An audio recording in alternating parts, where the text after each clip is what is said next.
Assalamualaikum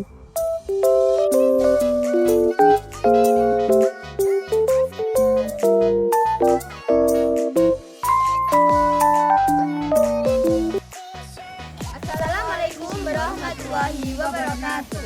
Perkenalkan, nama saya Aulia Ramadesiani dan teman saya Febiola Eva Katrisna. Kami perwakilan dari kelompok 4 ingin melakukan riset tentang demokrasi anak muda. Dalam proses demokrasi, bagaimana cara peserta mendapatkan informasi mengenai proses demokrasi? Dengan cara media sosial seperti Google dan YouTube, melalui media cetak seperti koran dan majalah. Lapor, apakah data yang digunakan untuk mengatur kegiatan demokrasi? Sebutkan 5 website yang dianggap memiliki kredibilitas tinggi dalam memberikan informasi tentang proses demokrasi. Pertama, www.kominfo.com. 2. www.blogspot.com. 3. www.liputan6.com. 4. www.detik.com. 5. www.cnindonesia.com. Apa saja hal-hal yang menjadi perusak demokrasi di media sosial?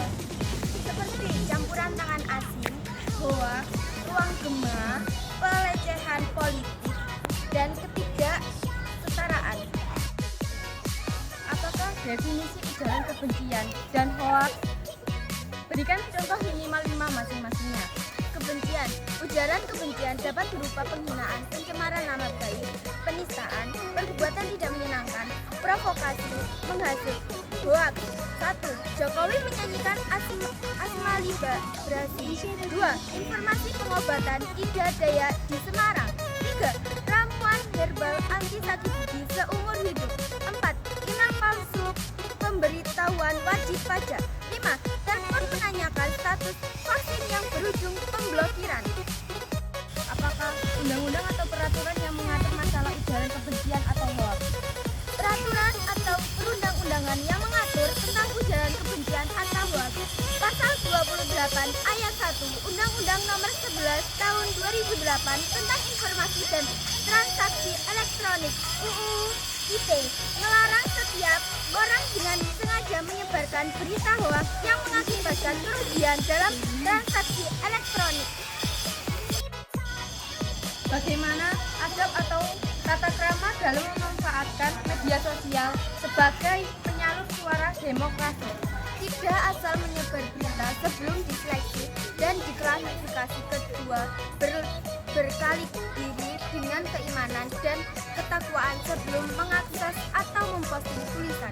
Ketiga, terjadi penebar kebaikan melalui media sosial.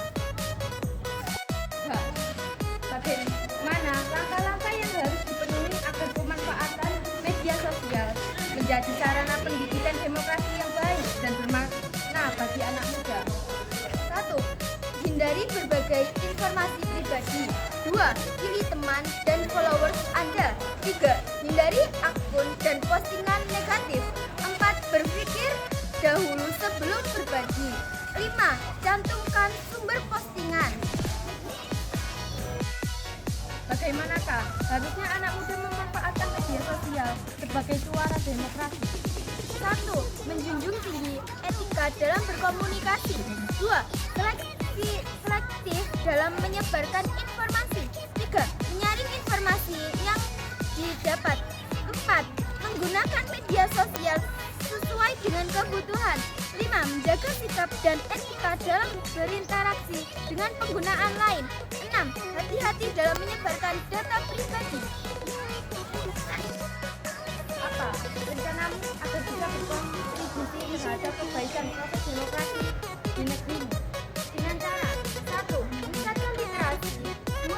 Terbuka dan menerima berbagai pemikiran dan pengalaman. 3. Berkontribusi memajukan Indonesia dengan menjadi relawan. 4. Mendukung produk lokal Indonesia. 5. Menjadi pengguna internet dan media sosial yang baik. Sekian riset dari kelompok kami. Mohon maaf bila ada kesalahan. Terima kasih. Wassalamualaikum warahmatullahi wabarakatuh.